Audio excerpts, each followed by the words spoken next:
Last spring, the pain in my left hip was so bad that I decided to go to Cuyuna to have them check out what's going on with it. And after x-rays, they were able to see that I have some arthritic breakdown of my hip joint. So Dr. Severson suggested a total hip replacement. He gave me several options, and I was the one making the decisions on my health care.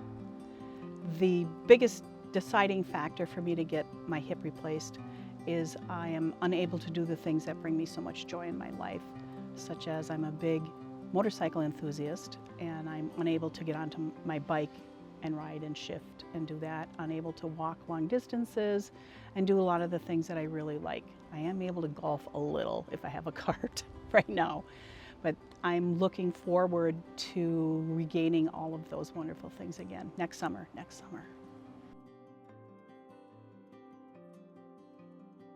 I've worked in healthcare my entire life, and the experience at Cuyuna is above par on every place that I've ever worked. It's the small town feel, and I just can't say enough good things about it. I love going there. Oh, love you guys. See you when you get back. Having my hip replacement surgery here at Cuyuna has been a phenomenal experience. Everybody is wonderful, even just all the staff is happy. Obviously, they all enjoy where they work and the people they work with. It was a wonderful experience.